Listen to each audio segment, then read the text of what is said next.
Hi guys, magluto po tayo ng biko. Ayan na po ang aking malagkit. Luto na siya. At hinintay ko lang po yung latik niya. Yan latik.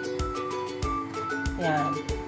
Para mahalo na yan dito sa biko. Latik na lang ang hinintay. Kaya maya, tapos na yan, diba? I-mix na yan siya. Diba? Kain Guys, po luto po ang ating biko. Nahalo na siya. Kaya, ready to eat na po yan. Kain kayo. Po, diba? Sarap Kami yan. tayo. Diba?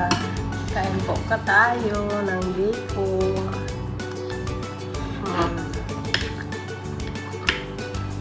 Sarap. Kain kayo. Lami kayo.